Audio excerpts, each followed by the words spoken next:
লানত চাই না, দয়া চাই। আমার ভাইয়েরা বন্ধুরা, এবার সাহাবীরা বলে ইয়া রাসূলুল্লাহ, ইয়া হাবিবাল্লাহ, নবী গো, প্রথমবার কোন কারণে আপনি রাসূল আমিন বললেন জেনে নিলাম।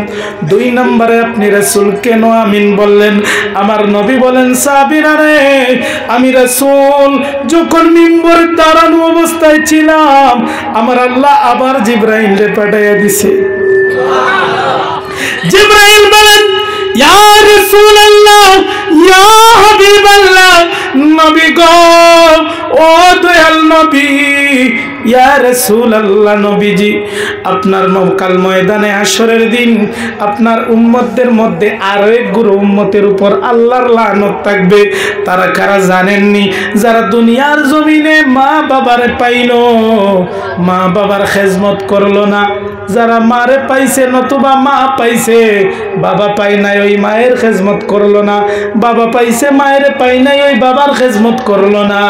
ময়দানে হাশরের দিন ওই সংখ্যক উম্মতের উপর, আপনার ওই সংখ্যক উম্মতের উপর আল্লাহর লানত থাকবে। আমার আপনার নবী বলেন আমিন। সমর্থন আছে না নাই? এতে বোঝা গেল আমরা যারা মা বাবা পাইলাম, মা বাবার খেজমত করলাম না, মা বাবার সাথে খারাপ আচরণ করলাম, ময়দানে হাশরের দিন আল্লাহর লানত থাকবো না, দোয়া থাকবো? আরো জোরে, আল্লাহর লানত থাকবো না, দয়া থাকবো? আমরা আল্লাহর লানত কি চাই? আরো জোরে বলতে চাই, আমরা কি চাই? আল্লাহর দয়া চাই, ঠিক না বেঠিক? কথাই বুঝি না, 2 হাত উঠায় দেখাই কে কে আল্লাহর লানত চাই। এই দেখছেন নি? আপনারা লানত চাননি? তাইলে কি চাই? দয়া চাই। আমি টেস্ট করলাম, ঘুমাইতেছেন নি? আর কথা বুঝিয়ে না সব কিছু করবেন, আমরা না বুঝিয়ে কারবার করি, আল্লাহ তুই ফাম খাই, ঠিক না বেটি? আমাদের সবাইকে আল্লাহ কবুল করুক, বলি আল্লাহুম্মা আমিন। আরো জোরে বলতে হবে আল্লাহুম্মা আমিন। এবার 3 নম্বরে আপনি রাসূল কেন আমিন বললেন? আমার নবী বলেন, ও সাহাবীরা জেনে নাও। আর 3 নম্বরে আমার কাছে আল্লাহ জিবরাইলকে পাঠায়া দিয়েছেন। জিবরাইল বলে, ইয়া রাসূলুল্লাহ, ইয়া হাবিবাল্লাহ, নবী গো, আরেক সংখ্যক মানুষের উপর আল্লাহর লানত থাকবো। তারা কারা জানেননি? যে জায়গার মধ্যে আপনার রাসূলের উপর দুরূদ পড়া হবে, আর তারা যখন তাদের মুখটাকে বন্ধ করে রাখবে, যারা মুখ বন্ধ করে রাখবে আপনার রাসূলের উপর দুরূদ পড়বে না, তাদের উপর আল্লাহর লানত থাকবে। এতে বোঝা গেল দুরূদ না পড়লে খবর আছে, আছে না নাই? আরো জোরে বলেন, আছে না নাই? ও বন্ধু আমার, দুরূদ পড়ার সময় কি আমরা মুখ বন্ধ করে রাখবো? আরো জোরে বলেন। কিতা হইছে রে বাবাই, কেস কেস করাও কেন? বলতেছিলাম ভাইরা আমার, ও বন্ধুরা আমার, মা বাবার সাথে খারাপ আচরণ করা যাবে না। মা বাবার সাথে খারাপ আচরণ করলে আল্লাহর সহ্য হয় না। কেননা তুমি কোন মার সাথে খারাপ আচরণ করো? যে মা তোমারে 10 মাস 10 দিন গর্ভের মধ্যে রাখছেন, আরে ওই মায়ের গর্ভের মধ্যে তুমি সন্তানরে রাখতে গিয়া কতই না কষ্ট মায়ে সহ্য করছে, মায়ের কত অসুবিধা হয়েছে, এই অসুবিধাগুলা মায়ে সহ্য করছে, মায়ের কত চলতে ফিরতে খারাপ লাগছে, এই খারাপগুলাও মায়ে সহ্য করে নিছে। তারপরেও আপনি আমি গর্ভে থাকা সন্তানকে মায়ে কোনোদিন গালি দেয় নাই। আজকে তুমি বড় হয়ে গেছো, তুমি তোমার বুঝদার হয়ে গেছো। ও সন্তান, তোমার বয়স 18 চলে, মায়ের সাথে চলো, 25 চলে, মায়ের সাথে চলো, তুমি এখনো বিবাহ করে নাই। 30 বছর হয়ে গেছে, মায়ের সাথে চলো, তুমি এখনো বিবাহ করো নাই। যখন 30 বছর পরে তুমি বিবাহ করলা, সঙ্গে সঙ্গে 2 বছরের মাথায় মা থেকে আলোক হয়ে যাও। এর পিছনে কারণটা কি? কেন তুমি খুঁজে বাইর করতে পারো না? কেননা তোমার মা তো মায়ে যত গালি দেখ সন্তানরে, কোনোদিন মায়ে সন্তানের খারাপ চায় না, ঠিক না বে ঠিক? ও সন্তান, মায়ে যদি তোমারে গালি দে, তোমারে মারধর করে, তারপরেও তুমি সহ্য করবা। কেননা মায়ে যদি একবার গালি দে, 10 বার মাওলার কাছে ফানা চায়, ঠিক না বে ঠিক? আরে মায়ের দোয়া আল্লাহ রব্বুল আলামিন সঙ্গে সঙ্গে কবুল করেন না। কোন দোয়া আছে মায়ের আল্লাহ সঙ্গে সঙ্গে কবুল করে না। কেননা মায়ে যখন গালি দেয়, গালি দেওয়ার সঙ্গে সঙ্গে 2 মিনিটও যায় না, আল্লাহর কাছে ফরিয়াদ করে, আল্লাহ আমার বাসারে কি জানি গালি দিলাম রে মাওলা, আপনি আল্লাহ আমার বাসারে বাসায়া রাখিও। মায়ে করে কি করে না? আরো জোরে বলেন, করে কি করে না? কিন্তু আমরা ওই মায়ের কষ্ট দেই। ও বন্ধু, ও যুবকে, কোনো সময় আছে মা বাবার সাথে ভালো আচরণ করো। 2 দিনের সাথী পায়া মা বাবার সাথে খারাপ আচরণ করা যাবে না। আমার মায়েরা, বন্ধুরা, ও যুবকেরা শুনো, আর মা কোন মা? যে মা তোমার 10 মাস 10 দিন গর্ভে রাখলো, প্রথম 3 মাস মায়ে কোনো কিছু খাইতে পারে নাই। আমাদের মায়ের গর্ভের মধ্যে যখন আমাদের আবির্ভাব হইল, মা জননী প্রথম 3 মাস কোনো কিছু খাইতে পারে নাই। মা যা মুখে দিত, মায়ের নাকে নাকি কি গন্ধ লাগে। মা জননী বাবারে কয়, জাননি আমি খাবার খাইতে যখন বসি, তখন খাবারের লোকমাটা যখন মুখের মধ্যে দেই, আমি মায়ের নাকের মধ্যে কি জানি গন্ধ লাগে গো, আমি খাইতে পারি না, মায়ে বমি করে দেই। এইভাবে 3 মাস মায়ের অতিক্রম হয়। বৈজ্ঞানিকেরা কয়, রে যুবক, মায়ের যে গর্ভের থলিটার মধ্যে বাচ্চার জন্ম হয়, ওই থলিটা তাকে মাত্র 10 ইঞ্চি লম্বা। ওই 10 ইঞ্চি লম্বা স্থলির মধ্যে আল্লাহ আপনারে আমারে ফিট করায়া দে। যখন আপনার আমার বয়স মায়ের গর্ভের মধ্যে 7 মাসের অধিক হয়ে যায়, তখন ওই গর্ভের মধ্যে থলিটার মধ্যে আমরার জায়গা হয় না। আল্লাহর কি কেরামতি দেখেন। মহান আল্লাহ আপনার আমার পাটা নিয়া মায়ের কলিজার নিচে ফিট করে দে। সন্তান রে, তুমি সন্তান যখন মায়ের গর্ভের মধ্যে 7 মাসের, তখন তোমার নাকি পা হয়ে গেছে, তোমার নাকি হাত হয়ে গেছে, তোমার নাকি মুখ হয়ে গেছে। আর সন্তান মায়ের গর্ভের মধ্যে যখন তুমি 7 মাসের অধিক হয়ে গেছো, তুমি তখন নাকি তোমার পাটা নাড়াচাড়া করতে শুরু করে দিছো। সন্তান রে, আমরা যখন মায়ের গর্ভের মধ্যে ছিলাম, যখন 8 মাসের সময় মা জননী তালি লইয়া ভাত খাইব বইছে, এমত অবস্থায় প্রথম লোকমা মায়ের মুখে দিব, তখন আমরা সন্তানেরা মায়ের কলিজার মধ্যে লাথি মাইরা দিছি। মা জননী কলিজার ব্যথা সহ্য করতে পারে না, মার খাবার খায় না রে। আরেক ভাতের তালিটা টেবুলে রাইকা মাগিয়া বিছানায় শুইয়া যায়। মায়ের ব্যথা শুরু হয়ে যায়, কেননা তুমি সন্তান কলিজার মধ্যে লাথি দিতেছো। এমন জোরে লাথি মারছি রে, মায়ের ব্যথায় সহ্য করতে না পারিয়া এমন হয়েছে মা নাকি অজ্ঞান হয়ে গেছে। ওই মায়ের কেমনে কষ্ট দে, ওই মায়ের তুমি কেমনে সেপারেট রাখো। বাজান আমার, মায়ের কলিজায় লাথি মারতে মারতে আমরা মায়ের কলিজার মধ্যে একটা স্পট বয়া দিছি, দাগ বয়া দিছি। বৈজ্ঞানিকেরা বলে, দুনিয়ার মানুষের আসন, কোন মানুষের যদি বেতার পরিমাপে যদি 500 ডেসিবেল হয়ে যায়, ওই মানুষ আর দুনিয়ার জমিনে বাঁচে না। বেতারটা 500 ডেসিবেল হইলে মানুষ সহ্যের বাইরে হয়ে যায়, ওই মানুষ আর দুনিয়াতে জীবিত থাকে না। আমার আপনার মা আপনারে আমার দুনিয়ার আলো দেখাইতে গিয়া প্রসব বেতায় মা জননী 1000 ডেসিবেলেরও উপরে বেতা সহ্য করেছে। আমার মায়েরা, মা যখন বেতা সহ্য করলো, সহ্য করে আপনারে আমারে জন্ম দিল, আপনি আমি ওই দিকে কাঁদি, আপনার আমার কাঁদা শুনে মা এমনিতে ভালো হয়ে যায়। ওই মায়ের কেমনে কষ্ট দেও, ওই বাপের কেমনে কষ্ট দেও রে বন্ধু। এমন সন্তান আছে রে, তুমি সন্তানরে কাপড় দিতে গিয়া বাবাই নতুন কাপড় পরে নাই। এমন সন্তান আছে তুমি সন্তানরে নতুন ড্রেস দিতে গিয়া মা বাবাই ভালো পোশাক কোনোদিন পরে নাই। ঈদের দিন আইছে, এই মাহফিলের মধ্যে হয়তো বা এমন বাবা আছে নিজের জন্য কাপড় কিনে নাই, তুমি সন্তানের জন্য কাপড় কিনছে। আজকে বাবা বৃদ্ধ হয়ে গেছে রে, তুমি তোমার শ্বশুর শাশুড়ির জন্য কাপড় কিনো, তোমার মা বাবার জন্য কাপড় নাই।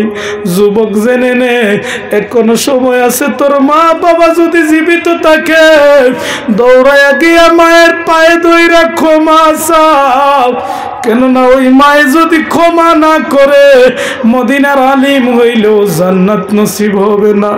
ও যুবক, ও আমার মায়েরা, এখনো সময় আছে, পরিবর্তন হয়ে যাও। যাদের মা বাবা সেপারেট আছে পায়ে দইরা মা বাবার সাথে কান্না শুরু কর। ওই মায় দেখবি তোরে জোরে দইরা বলবো, বাজান রে তোর জন্য আমি কোনোদিন বদুয়া দেই নাই, তুই আমার জান, তুই যেমনি অবস্থায় থাকস না কেন আমি মায়ে তোরে দোয়া দিছি, আমার তুই না খাবা। দেখবি মায়ে বাফেরে বুঝায়, জাননি আমাদের সন্তান কাফর না দেখ, সন্তান আমাদের নাই বা দেখো, ওই সন্তান যদি সুখে থাকে গো আমরা মা বাবা সুখী। এমন বাজান মা বাফেরে কয় কি কয় না? আর জোরে বলতে হবে, কয় কি কয় না? ও যুবক, তুমি কোন বাবারে কষ্ট দেও? ঈদের দিন পাশের বাড়ি ধনী পরিবারের সন্তানের জন্য কাপড় চলে এসেছে। আরে আগে একটা রসমাত ছিল, আমার ঘরে যদি কাপড় আসে পাশের ঘরের সবাইরে নিয়ে বাচ্চারা দেখাইতো। আছে কি আছে না? আরে এইরকম দেখা গরিব মা বাবা, বাবা দেখবেন ঈদের আগের দিন এমন হইছে, ঈদের আগের দিন অসুস্থ শরীর নিয়ে বাবা কাজের মধ্যে গেছে, আমার সন্তানরে কাপড় কিনে দিতে হইব। ও যুবক, বাবা দেখবেন পুরানা কাপড়গুলা ধোয়া দিয়া বাবা ঈদের নামাজ পড়তে যায়, তুমি সন্তানরে পুরনো কাপড় পরতে দে নাই।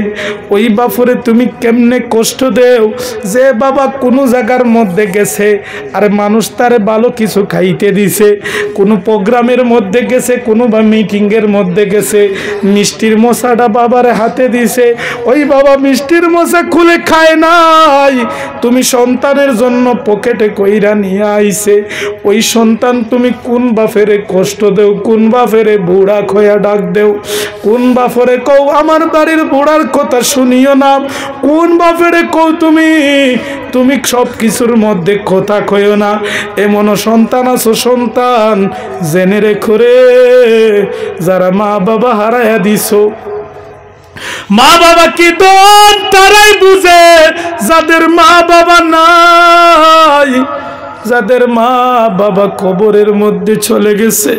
বাজান আমার, দৌড়ায়া যা, মা বাবারে খুশ করতে পারস নাই, মায়ের কবরের সামনে গিয়া বল রব্বির হামহুমা কামা রাব্বায়ানি সগীরা। আমার নবী বলেন, জগতের উম্মতের দলেরা রে, দুনিয়ার জমিনে যদি কোন মানুষ মারা যায় আর তার সন্তান যদি কবরের সামনে গিয়া, বাবার কবরের সামনে গিয়া হাত বাড়াইয়া দে, আমার আল্লাহ নাকি বাবার গুনাহ মাফ করে দে, আরে কবরের আযাব দূর করে দে। তাই বলি সন্তান, এখনো সময় আছে, যারা মা বাবার সাথে খারাপ আচরণ করো ওই মায়ের সাথে ভালো আচরণ করো। কোন মায়ের সাথে খারাপ আচরণ করো রে যুবক? যে মা আজকের এই ঠান্ডার রাত্রিতে তুমি সন্তান ডান দিকে প্রস্রাব করে দিছো, মা বাম দিকে টান দিয়ে নিছে, তুমি বাম দিকে প্রস্রাব করছো রে যুবক, মায়ে নিজে ওই তোমার প্রস্রাবের মধ্যে শোয়া তার নিজের গরম জায়গাটা তোমারে দিছে, ওই জায়গার মধ্যেও যখন তুমি প্রস্রাব করে দিলা, মা টান দিয়া নিয়ে তোমারে বুকের মধ্যে ঘুম পাড়াইয়া রাখছে। ওই মায়ের তুমি কষ্ট দেও, ওই বাপের কষ্ট দেও, জেনে রাখো যতই ধন জমাও সম্পদ জমাও আল্লাহর তৈরি জান্নাত নসিব হবে না। আল্লাহর রাসূলের এক সাহাবী ছিল যার নাম ছিল আলকামা। ওই আলকামা সাহাবীর মতো কেউ নামাজ পড়তে পারে নাই, আলকামা সাহাবীর মতো কেউ রোজা রাখতে পারে নাই। আলকামা সাহাবী ছিল দাতা, মানুষকে সব সময় দান করত, যাকাত দিত, সব সময় মানুষের খেদমত করত, মানুষে আপনার সব সময় যাকাত দিত। আলকামা সাহাবীর কোনোদিন নামাজ কাজা হয় নাই, কোনোদিন রোজা ভঙ্গ হয় নাই। ওই আলকামা সাহাবী মারা যাবেন এমন অবস্থা হয়ে গেছে, আলকামা সাহাবী মারা যাবে মরণাপন্ন বিছানার মধ্যে গড়াগড়ি খায়। অমতা অবস্থায় রে বাজান আলকামা সাহাবীর জবান দিয়া কলিমা বাহির হয় না। অনেক চেষ্টা করে কলিমা পড়ার জন্য, জবান দিয়া কলিমা বাহির হয় না। অনেক চেষ্টা করার পরেও কলিমা পড়তে পারে না। ওই সাহাবীর স্ত্রী দৌড়ায়া রাসূলের খেজমতে গিয়া হাজির হইল, গিয়া বলে ইয়া রাসূলুল্লাহ, ইয়া হাবিবাল্লাহ, নবী গো, আমি হইলাম আপনার সাহাবী আলকামার স্ত্রী। আপনার আলকামার তো অবস্থা বেশি ভালো না, হয়তো বা বাঁচবে না, কিন্তু জবান দিয়া কলিমা বাহির হইতেছে না। অনেক চেষ্টা করে কলিমা পড়ার জন্য, কিন্তু জবান দিয়া কলিমা বাহির হয় না। আমার নবী বলেন, যাও তুমি বাড়িতে যাও, আমি আমার আলকামার খবর নিতেছি। আমার নবী ডাক দিয়ে বলেন, সাহাবী বেলাল, ও সাহাবী বেলাল, দৌড়ে যাও, আমার আলকামার খবরটা নিয়ে আসো। বেলাল সাহাবী দৌড়ে যায়, বেলালের সাথে আরো দুইজন সাহাবী যায়। আরে আলকামার বাড়ির মধ্যে গিয়া বেলাল সাহাবী বলেন, আল্লাহর রাসূলের সাহাবী আলকামারে, আমাদের সাথে পড়ার চেষ্টা কর, লা ইলাহা ইল্লাল্লাহু মুহাম্মাদুর রাসূলুল্লাহ সাল্লাল্লাহু আলাইহি ওয়াসাল্লাম। ওই সাহাবী অনেক চেষ্টা করে আপনার কলিমা পড়ার জন্য, জবান দিয়া কলিমা বাহির হয় না, জবান দিয়া কলিমা বাহির হয় না। আর বেলাল সাহাবী অনেক চেষ্টা করলেন, কলিমা পড়ানোর জন্য পারেন নাই। দৌড়ায়া বেলাল সাহাবী নবীর দরবারে হাজির। নবীর কাছে গিয়া বলেন, ইয়া রাসূলুল্লাহ, ইয়া হাবিবাল্লাহ, নবী গো, ও দয়াল নবী, মায়ার নবী আমার, ইয়া রাসূলুল্লাহ, নবীজি, আপনার আলকামারে তো অনেক চেষ্টা করলাম কলিমা পড়ানোর জন্য, তার জবান দিয়া কলিমা বাহির হয় না। আমার নবীর বুঝতে বাকি নাই। নবী বলেন, বেলাল রে, ও বেলাল, আমার আলকামার কি মা বাবা দুনিয়ার জমিনে আছে? এত আস্তে, আর একটু আস্তে করুন, সুবহানাল্লাহ। আমার নবী বলেন, বেলাল, ও বেলাল, আমার আলকামার কি মা বাবা আছে রে? আলকামা সাহাবীর কি মা বাবা দুনিয়ার জমিনে আছে? বেলাল ডাক দিয়া বলে, ইয়া রাসূলুল্লাহ, ইয়া হাবিবাল্লাহ, নবী গো, আলকামার বাবা নাই, কিন্তু মা জননী আছে। ইয়া রাসূলুল্লাহ, নবীজি, আলকামার বাবা নাই, মা আছে। মা বৃদ্ধ হয়ে গেছে, শরীর দুর্বল হয়ে গেছে, যার কারণে চলাফেরা করতে পারে না, লাঠির সাহায্য নিতে হয়। ইয়া রাসূলুল্লাহ, নবীজি, আলকামার মা এখনো জীবিত আছে। আমার নবী বলেন, বেলাল, আর দেরি করিস না, দৌড়ায় যা, আমার আলকামার মায়ের খবরটা পৌঁছায়া দে, আমার আলকামার মারে গিয়ে জানায়া দে, আমি রাসূল তলব করলাম রে, আমার আলকামার মা কি আমি রাসূলের দরবারে হাজির হইতে পারবো? সে যদি না আসতে পারে, আমি রাসূল তার কাছে চলে যাব। আলকামার মা ডাক দিয়া বলে, বেলাল রে, ও বেলাল, যার কারণে আমার আল্লাহ আসমান বানাইছে, জমিন বানাইছে রে, যারে আল্লাহ রাহমাতুল লিল আলামিন বানায় দুনিয়ার জমিনে পাঠাইছে, যারে আল্লাহ আমাদের জন্য রহমত বানায়া পাঠাইছে, ওই নবী আমারে তলব করে, নবীরে আমি কেমনে আমার কাছে ডাকি? বেলাল, আমার জান যদি চলে যায়, আমি রাসূলের দরবারে গিয়া হাজির হইব। ওই মা দৌড়াইয়া রাসূলের দরবারে গিয়া হাজির হয়ে গেছে। আমার নবী বলেন, আলকামার মা, ও আলকামার মা রে, আমি তোমার কাছ থেকে জানতে চাই আমার আলকামাটা কেমন ছিল। মা জননী বলে, ইয়া রাসূলুল্লাহ, ইয়া হাবিবাল্লাহ, নবী গো, ও দয়াল নবী, আমার আলকামার মতো কেউ নামাজ পড়তে পারে নাই, আমার আলকামার মতো কেউ রোজা রাখতে পারে নাই, আমার আলকামা ছিল দানবীর, আলকামার মতো কেউ দান করতে পারে নাই, আলকামার আমলটা ছিল বড়ই ভালো, আমি মায়ের সাক্ষী দিতেছি ভালো। আমার নবী বলেন, আলকামার মারে, আমি তা জানতে চাই না, আমি জানতে চাই তুমি মায়ে কি আলকামার উপর রাজি আছো? মা জননী চোখের পানি ফালাইয়া দিছে, ফালাইয়া কই, ইয়া রাসূলুল্লাহ, নবী গো, ও দয়াল নবী, আমি আমার আলকামার উপর রাজি না, রাজি না। ইয়া রাসূলুল্লাহ, নবীজি, আমার আলকামা তার স্ত্রীরে বেশি প্রাধান্য দেয়, আমারে বেশি প্রাধান্য দেয় না, আমার কথা বেশি শোনে না, আমি মায়ের বেশি প্রাধান্য দেয় না, দাম দেয় না, যার কারণে আমার মনটা তার উপর খারাপ আছে। আমার নবী ডাক দিয়া কয়, বেলাল রে, ও বেলাল, আর দেরি করিস না, কিছু কাঠ সংগ্রহ কর, কাঠের ব্যবস্থা কর। মায়ে ডাক দিয়া বলে, ইয়া রাসূলুল্লাহ, কাঠ দিয়া খিয়া করবা? কাঠ দিয়ে কি করবেন? এবার নবী বলেন, তোমার আলকামার জিন্দা জ্বালাইয়া দিমু। মায়ের কলিজার বাজান, মায়ের কলিজায় যেমন আগুন লেগে গেছে, মা কান্দিয়া বেহুশ হয়ে গেছে। মা ডাক দিয়া বলে, নবী গো, আমি মায়ে কোনো জিন্দায় আছি, মায়ের সামনে কলিজার টুকরারে কেমনে জিন্দা আগুন লাগাইবা? আমার নবী বলেন, আলকামার মারে, দুনিয়ার আগুন তো কিছুই না, জাহান্নামের আগুন আরো ভয়ঙ্কর, ওই জাহান্নামের আগুনের চেয়ে দুনিয়ার আগুন কিছুই না, কিছুই না, জাহান্নামের আগুনটা বড়ই ভয়ঙ্কর।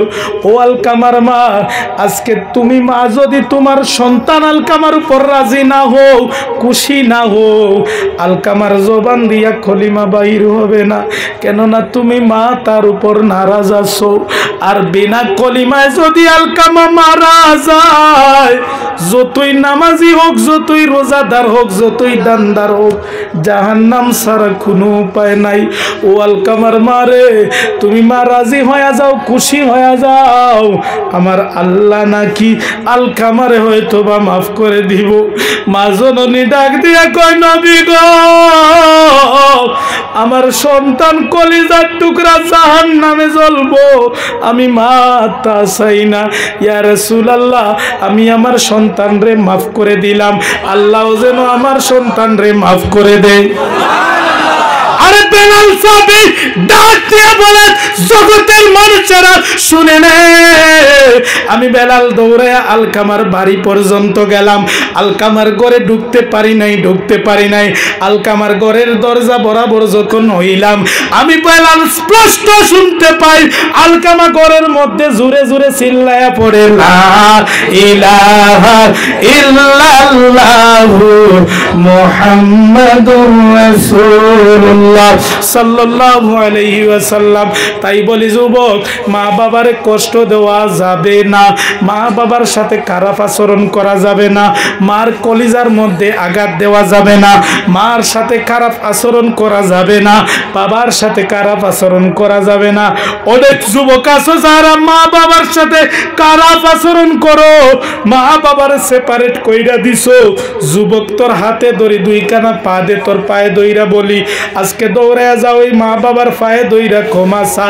যতক্ষণ না অবধি মা বাবা তোরে ক্ষমা করছে, ততক্ষণ অবধি মায়ের পা ছাড়িস না, নতুবা আল্লাহর তৈরি জান্নাত নসিব হবে না। ও যুবক, তুমি যুবক অবস্থায় আছো, এখনো বুঝতে পারতেছো না, তুমি যুবক বাবা হয়ে যাও, তখন সন্তানের কদর তুমি বুঝবা। তুমি যুবক বাবা হও, তুমি যদি তোমার বাবার সাথে খারাপ আচরণ করো, তোমার সন্তানও তোমার সাথে খারাপ আচরণ করবে, ঠিক না বেঠিক?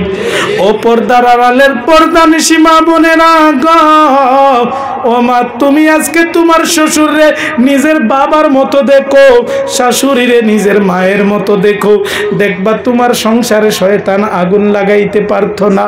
ও মা, তুমি যদি আজকে শ্বশুরে কষ্ট দেও, শাশুড়িরে কষ্ট দেও, তুমি যখন মা, তুমি তো একদিন মা হইবা, তোমার সন্তানও তোমারে এইরকম কষ্ট দিব। আজকে তুমি তোমার মা বাবার সাথে ভালো আচরণ করো, শ্বশুর শাশুড়ির সাথে ভালো আচরণ করো, দেখবা তুমি যখন শ্বশুর শাশুড়ি হইবা, তুমি যখন শাশুড়ি হইবা, তোমার ছেলের বউ তোমার সাথে ভালো আচরণ করব, ঠিক না বেঠিক? তাই বলি পর্দার আড়ালের পর্দানিশী মা বোনেরা গো, আপনাকেও পরিবর্তন হতে হবে।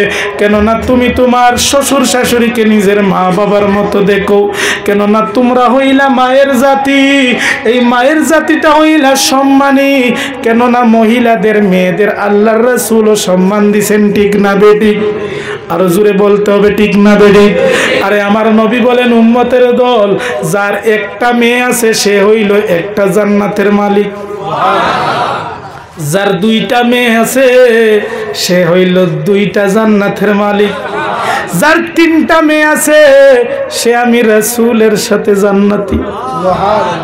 বন্ধু আমার, ও বন্ধু, তুমি মেয়ে, ও মা গো, তুমি মা জাত হইলা সম্মানী, আল্লাহর রাসূল তোমারে সম্মান দিছেন, যার কারণে তুমি মা, কোনো সময় তোমার শ্বশুর শাশুড়ির সাথে খারাপ ব্যবহার করিও না। এমনও মহিলা আছে দেখবেন, বিবাহের পরেই তার মাইন্ডের মধ্যে তাকে স্বামী নিয়ে আলোক হয়ে যাইতো, আছে না নাই? আমাদের ত্রিপুরা আছে, আপনাদের আসামে আসেনি? আরো জোরে বলতে হবে, আসেনি? অনেক মহিলা আছে দেখবেন, কিছু মানুষ এইরকম নিয়ে দেখবেন, কিছু মানুষ সমস্ত এলাকারে টার্গেট করে দেয়। যেমন আপনার শিলচর গোয়ালপাড়ার মানুষগুলা খারাপ, এই জায়গা থেকে মেয়া নিও না, এমন কয় কি কয় না? এই জায়গার মেয়েগুলা খারাপ। আরে মা, তুমি খারাপ হইলা, একজন দুইজন খারাপ হইলা, দুইজন খারাপ হইয়া সমস্ত তোমার জাতিরে খারাপ করে দিলা। তাই বলি মা গো, আরে সবাই তো আর খারাপ না, সবাই খারাপ না, সবাই খারাপ না। তাই বলি বাগান, এখনো সময় আছে, নিজেকে পরিবর্তন করো। ও মা গো মা, এখনো সময় আছে, তুমি নিজেকে পরিবর্তন করো। ও মা, তুমি তোমার শ্বশুর শাশুড়ির সাথে ভালো আচরণ করো, দেখবা তোমার সন্তানটাই ভালো আচরণ করব, ঠিক না বেঠিক?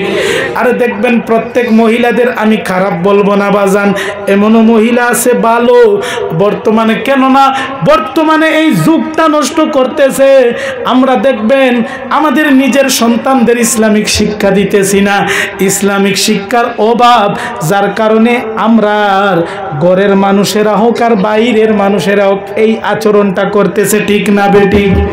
বর্তমানে দেখবেন আমরা সবাই জেনারেল শিক্ষা নিয়ে পাগল, আসি না নাই? আর আপনাদের মক্তবের মধ্যে আমাদের ছাত্রদের পাঠাই না, সন্তানেদের পাঠাই না, যার কারণে তারা তো সব কিছু চিনে না। আর নামাজ কালামও চিনে না, নামাজ কালাম না চিনার কারণে এই অবস্থাটা আমাদের হয়ে গেছে। ও যুবক, জেনে নাও, আমাদের প্রত্যেককে ইসলামিক শিক্ষা আমাদের সন্তানকে দেওয়া আমাদের উপর ফরজ। আমরা এই দেখবেন ইসলামিক শিক্ষা দেই না, যার কারণে নামাজ জানে না। আগেকার দাদারা, বিবিরা যখন মেয়ে দেখতে যাইতো তখনকার প্রশ্ন আলেক ছিল, আর বর্তমানের প্রশ্ন আলোক, ঠিক না বেঠিক? আরো জোরে বলতে হবে। আগে যে দাদারা দাদিরা তারা মেয়ে দেখতে যাইতো, প্রথম প্রশ্ন করতো, মারে তুমি কি কোরআন তিলাওয়াত জানো? এমন প্রশ্ন হইতো কি হইতো না? আগে কন্যা কইনি আপনারা? হ্যাঁ, কন্যা দেখাত গিয়া কত হইতো নি? হ্যাঁ, কন্যা দেখাত গিয়া হইতো যে তুমি কি কোরআন পড়া জানো? এরকম প্রশ্ন করতো কি করতো না? আরো জোরে করতো কি করতো না? ও বন্ধু আমার, প্রশ্ন ছিল তুমি কি কোরআন তেলাওয়াত জানো? 5 ওয়াক্তের নামাজ পড়তে পারো? বলো তো দেখি গো মা, ফজরের নামাজ কয় রাকাত? বলো তো দেখি গো মা মাগরিবের নামাজ কয় রাকাত? আর মেয়ে যদি নামাজি হইতো সঙ্গে সঙ্গে বলে দিত, আর যদি নামাজি না হয় ফজরের নামাজ কয় রাকাত? বোধে 16 রাকাত হইতো। কইতো কি হইতো না? এদিকে মায় দেখাইয়া দিত 4 রাকাত, তাই কইতো কয় রাকাত? 16 রাকাত। মা যাওয়ার পরে কইতো হই তোরে দেখাইয়া দিলাম 4 রাকাত। মাইয়ায় কইব 16 রাকাত কইছি, মানছে না, তোমার 4 রাকাতে মানবো নি। 16 রাকাত কইছি মানছে না, তোমার 4 রাকাতে মানবো নি। হ্যাঁ, তো বলতেছিলাম বাজান, আগেকার প্রশ্নই তেমন ছিল। মা তুমি কোরআন তিলাওয়াত জানো? যদি কোরআন তিলাওয়াত জানো তাহলে বলো সূরা ইয়াসিন কয় নম্বর পারার মধ্যে আছে, আর রহমান সূরাটা কয় নম্বর পারার মধ্যে আছে? আর মেয়ে যদি কোরআন পড়নেওয়ালা হইতো সঙ্গে সঙ্গে বলে দিত। কিন্তু বর্তমান যুগের প্রশ্ন রে বাজান, আমরা যাওয়ার পরেই প্রথম প্রশ্ন করি মেয়ে আমার মাধ্যমিক পাস হইতে হইব, ঠিক না বেঠিক? এই প্রশ্ন হয় কি হয় না? মেয়ে আমার ডিএলএড পাস হইতে হইব, রূপে গুণে সুন্দরী হইতে হইব। আরে আমল নাই তাকক সুন্দরী হইলে চলবো, পর্দা নাই তাকক সুন্দরী হইলে চলবো, ঠিক না বেঠিক? ও বন্ধু, তাই বলে যে সব মেয়ে খারাপ, সব মেয়ে খারাপ তা বলবো না। এমনও মেয়ে আছে জেনারেল শিক্ষায় শিক্ষিত, কিন্তু কোরআন তিলাওয়াত জানে, 5 ওয়াক্তের নামাজি আছে না নাই? আরো জোরে বলতে হবে, আছে না নাই? যার কারণে দেখবেন আজকে মেয়ে আপনার ঘরের মধ্যে দেখবেন ওই মেয়েটা সকাল 8টা বাজে ঘরের দরজা খুলে না, ঘরের মধ্যে ঘুমায় কেন না? মেয়েটা বিএ পাস, ঠিক না বেটি? মেয়ে বিএ পাস, আপনার বিএড করছে। বিএড করনেওয়ালা মেয়ে কি আর ফজরের নামাজ তার আছে? আসেনি? মাফ হয়ে গেছে। ও বাগান, তাই বলি কেন আগের মানুষেরা এইগুলা দেখতো? যদি একটা মেয়ে নামাজি মেয়ে হয়, একটা মেয়ে যদি কোরআন তিলাওয়াত করনেওয়ালা মেয়ে হয়, ফজরের নামাজ পড়ে যখন সূরা ইয়াসিন তিলাওয়াত করতে শুরু করে দিবে, আল্লাহ রহমতের ফেরেশতাদের বলবেন, ফেরেশতারা আর দেরি করিস না, রহমতের ভান্ডার নিয়ে আমার বান্দার ঘরের মধ্যে যা। আর বন্ধু, আর যারা ডিএলএড পাস আনছেন, বিএ পাস আনছেন, ঘরের মধ্যে 8টা পর্যন্ত ঘুমায়, আল্লাহ কয় তার ঘরের মধ্যে গজব ডাল। আমরা গজব চাই না রহমত? আরো জোরে বলতে হবে, গজব চাই না রহমত? দুঃখের বিষয় বন্ধু আমার, আমাদের ত্রিপুরার মধ্যে আছে, আপনাদের কথা বলবো না, এমন বাড়ি আছে হয়তো বা হঠাৎ 12 মাসে একবার মনে চাইছে ঘরের মধ্যে কোরআনে খতম পড়াইব, উপর থেকে কোরআন শরীফটা বাহির করে দিছে, মাকড়সায় বাসা বান্ধিয়া দিছে। আছে না নাই? আছে না নাই? জীবনে কোনোদিন কোরআন শরীফটা নিচে নামায় নাই। এতে বোঝা গেল এই কোরআনের আপনার কাবার যেটা আছে, কাবারটার মধ্যে ধুলা লাগিয়ে আছে, মাকড়সার বাসা আছে, আরে আলির ডিমও মিলে, এমন আছে না নাই? কিন্তু কারণ হলো কোরআন ঘরের মধ্যে রাখা আছে, পড়াও জানে কিন্তু পড়ে না, ঠিক না বেটি? ও বন্ধু, ঘরের মধ্যে যদি ফজরের নামাজ পড়ে আপনি কোরআন তিলাওয়াত করেন, আর জোহরের নামাজ পড়ে একটু কোরআন তিলাওয়াত করেন, মাগরিবের নামাজ পড়ে কোরআন তিলাওয়াত করেন, অপর্দার আলের পর্দা নিশিমা বোন, সারাদিন আপনি সময় পান না জানি, ফজরের নামাজ পড়ে যদি একটু কোরআন তিলাওয়াত করে গিয়া আপনি চা রান্না করেন, আর মাগরিবের নামাজের পর যদি একটু কোরআন তিলাওয়াত করেন, এই ঘরের থেকে আর কোনোদিন রহমত বাইর হবে না, বলি না সুবহানাল্লাহ। কিন্তু আমাদের ঘরের মধ্যে আজকে কোরআন তিলাওয়াত নাই, নামাজ নাই, আমরাও নিজেও নামাজ পড়ি না, যার কারণে নামাজের কদরও আমরা জানি না।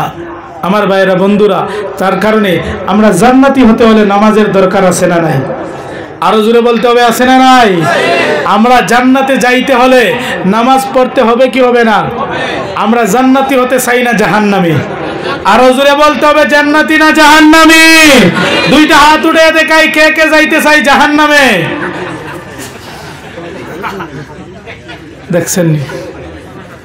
আমরা কে কে জান্নাতে যাইতে চাই? হাত উঠেন। নারে তাকবীর, নারে তাকবীর, নারে রিসালাত, নারে রিসালাত, নারে তাকবীর। আল্লাহ আমাদের সবাইকে কবুল করে, বলি আল্লাহুম্মা আমিন। আরো জোরে বলি আল্লাহুম্মা আমিন। নারে তাকবীর, আল্লাহু আকবার, নারে রিসালাত ইয়া রাসূলুল্লাহ। জোরে পড়ি, নারে তাকবীর,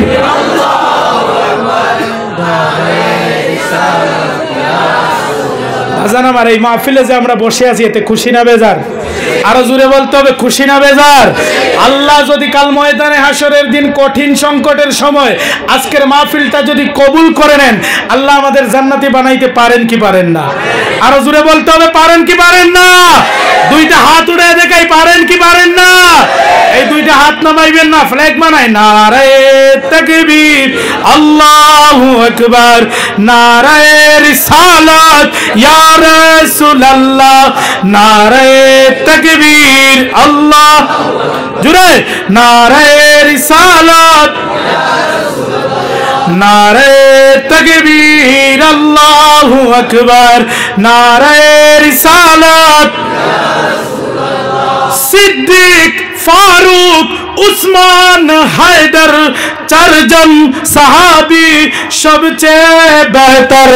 সিদ্দিক, ফারুক, উসমান, হায়দার, চারজন সাহাবী সবচেয়ে বেহতর, কারণ তাদের দিলে আছে আল্লাহর পেগম্বর। নারে তাকবীর, আল্লাহু আকবার, নারে তাকবীর।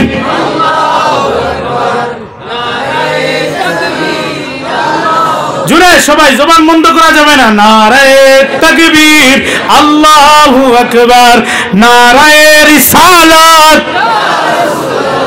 দেখা দেও ওগো ওগো নবীজি, আপনার দিদারের আশায় মোরা আছি। আমরা রাসূলের দিদার চাই কি চাই না?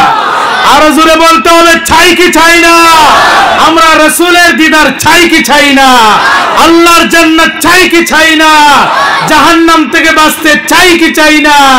তাই বলে সিদ্দিক, ফারুক, উসমান, হায়দার, চারজন সাহাবী সবচেয়ে বেহতর, কারণ তাদের দিলে আছে আল্লাহর পেগম্বর। নারে তাকবীর, আল্লাহু আকবার।